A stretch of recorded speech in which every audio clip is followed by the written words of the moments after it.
Polisi y'u Rwanda ifatanyije n'urwego rw'ubugenzacyaha RIB byerekanye ku mugaragaro abamaze iminsi batoye muri yombi bakekwaho ibintu byo gutuburira abaturage bifashishije imiti bagenda basiga ku myanya y'ibanga yabo bavuga yuko barwaye ndetse bafite kanseri, basabiriza amafaranga nyamara ari ukubeshya. Yagaragaje uwabakoreshaga cyangwa se bosi wabo, umusore rwose ukiri mutoya, ndetse agenda asobanura byinshi byatumye yinjira muri uyu mwuga ndetse n'ibyatumye bakora aka kazi.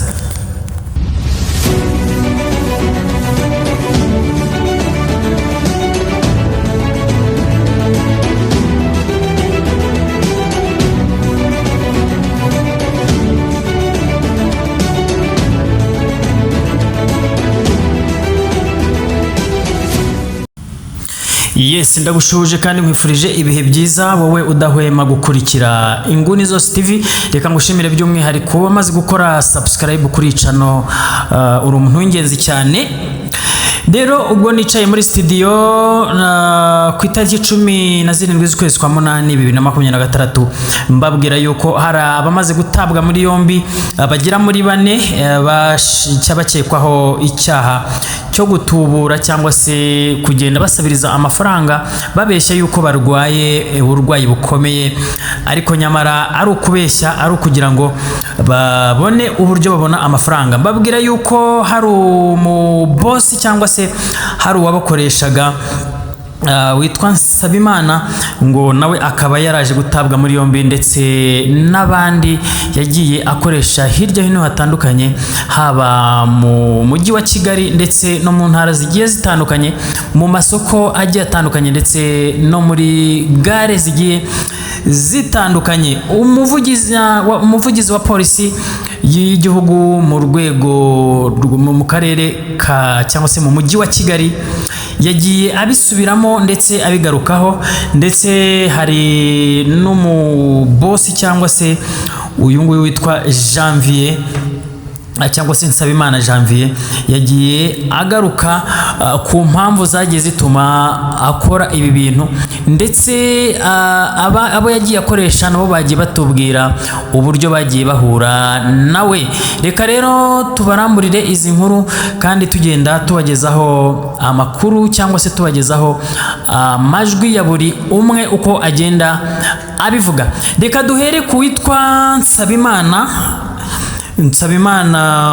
uyu nguyu witwa Nsabimana Janvier, ariwe boss cyangwa se ariwe wakoreshaga aba bantu. Reka twumve icyo atubwira, twumve impamvu yaba yarakoze ibi bintu. Nisanze mu muhanda afite imyaka 9, nabanje kuba Marine Butare, ubuzima bugenda bungora, nibwo nisanze Nyabugogo nabwo ubuzima bukaya bugenda bungora, ntarangamimerere nagiraga. Ngiye natangiye 2024, ariko ngiye ni ikibyimba narwaye, bambagiye CHB Butare, ubushobozi bugiye bubura, ariko nuko nivuzaga 100% nagiye akarere kacu kama icyangombwa cyuko ntishoboye, nagenda babwira nti ngewe ndi umunyarwanda, kwivuza 100% n'uburwayi ndwaye ndi kubura ubushobozi. Nibwo rero nahise bagenzi banjye twabanaga Nyabugogo, nabo bararagara ku mabaraza babaye mu buzima bwo mu muhanda, nibwo nabashishikarije icyo kintu. Nibwo rero nabegereye mbagezaho igitekerezo cyo gusaba, babaranyumvise, dutangira gutyo umwuga wo gusaba. Yewe uko nabigenzaga, nabazanaga mu rugo tukabanza gushyiraho irange kugira ngo ifoto igaragare na gikotori, nyuma y'irange tugashyiraho gikotori kugira ngo ifoto igaragare ko ari uburwayi.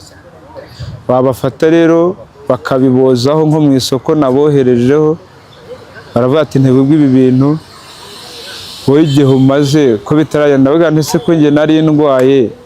Nibwo rero ati cyo wadukora cyose tutagonganye n'ubuyobozi twacyemeye.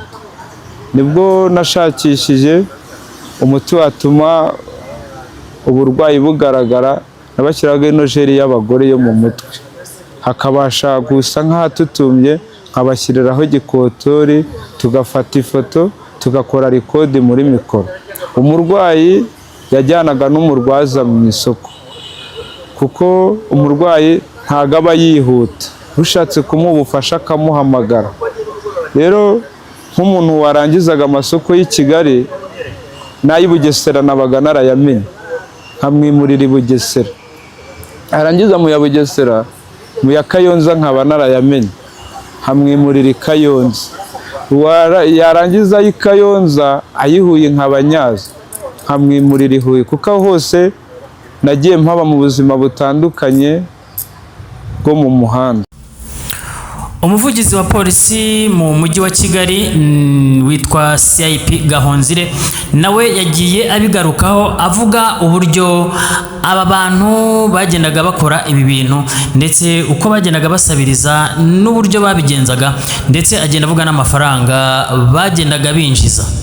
Ibyo bintu babikoraga mu gihugu hafi ya hose, kuko yari afite amashami menshi. Yari afite ishami i Kigali, yari afite n'inzu abakoreramo batahamo, yari afite ishami Bugesera, Karere ka Bugesera, naho afite inzu abo bakozi babagamo. Yari afite ishami i Huye ndetse na Nyaruguru, abo bahuye na Nyaruguru babaga i Huye. Yari afite ishami Rusizi, yari afite ishami i Rubavu, yari afite n'ishami i Musanze. Abo bose bari abakozi be bagizwe n'abakobwa ndetse n'abahungu. Abakobwa babaga bashinzwe, babaga ari abarwazi, abahungu ari abarwayi, bakagenda basaba mu masoko atandukanye agize utu turere twavuze. Uwitwa Twagirimana Celestin nawe yari umukozi wa Nsabimana Janvier.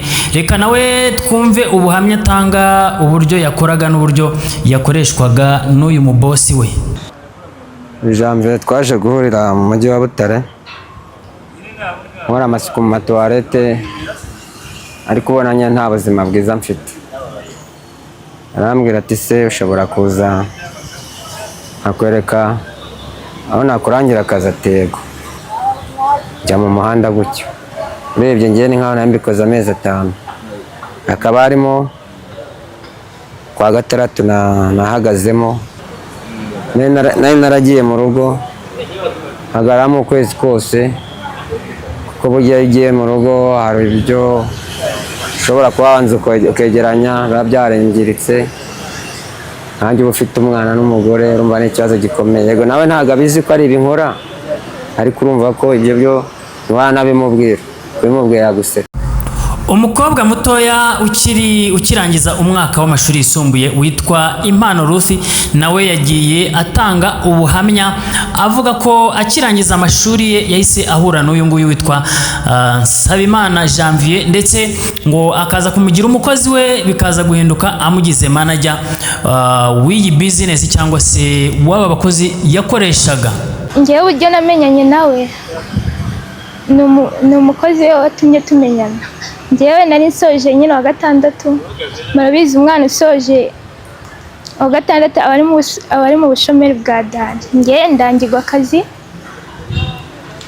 nuko ambwira kazajya, natangiye nje guteka, azajya mpemba 50. Hashize ukwezi angira manager. Nuko rero angize manager abantu, arambwira ngo abo bantu nyine nagombaga kuba ndi mu rugo, bazajya bansanga mu rugo banzanira amafaranga nyabare nindangiza nyamuverisi.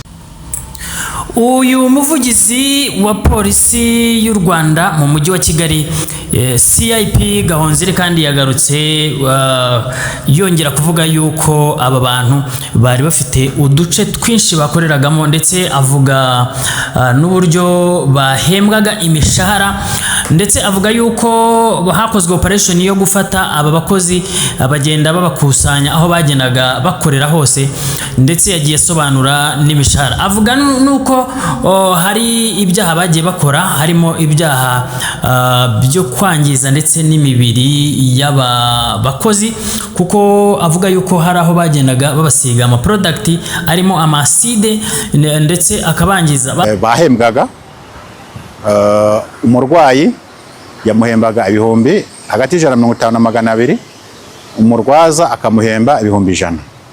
Ubwo tuvuga umurwaza wumve ugenda ari kumwe n'uwo muntu basabira ubufasha kuko arwaye kanseri. Habaga harimo na manager ushinzwe gukusanya amafaranga bakoreraga. Uwo mu manager nawe hembwaga 100,000. Twavuga ko iki ni igikorwa cy'ubugizi bwa nabi bwakorwaga n'uriya mugabo Janvier. Nk'uko mwabyumvise yari afite amashami atandukanye mu gihugu, habanje no kubaho kubafata bose. Hari abo twasanze bafite ubwo burwayi bajyanywe kwa muganga, ariko hari n'abandi bafashwe, twavuga nk'abafashwe i Huye 6, hari abafatiwe i Rubavu 4, n'abandi baba batarafatwa bakoranaga n'uriya mugabo nabo bagishakishwa. Twavuga ko rero iki gikorwa cyari igikorwa cy'ubugizi bwa nabi, cyari igikorwa kigamije kwangiza ibice by'umubiri w'umuntu, cyo ni cyaha gihanwa n'amategeko. Twavuga ko harimo n'icyaha cyo gucuruza umuntu, kuko niba umuntu ushaka kumwangiza kugira ngo ukunde umukoreshe mu nyungu zawe bwite, twabita ko ari ubucuruzi bw'umuntu. Ikindi rero n'ubushukanyi, aba bantu bakoraga ibikorwa by'ubushukanyi byo kubeshya abaturage.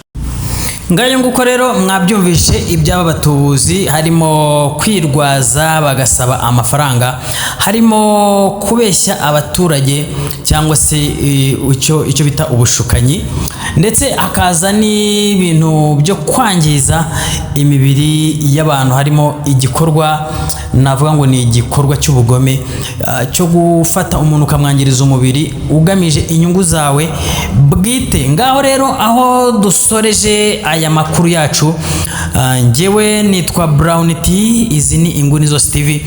Reka ngushimire wowe wamaze gukora subscribe, reka nkubwire nawe utarayikora urebe munsi video ukande subscribe, ukande like, ndetse usharinge ibiganiro byacu bigere kuri benshi. Ibyacu nakagaruka rero, naho ubutaha reka mbashimire.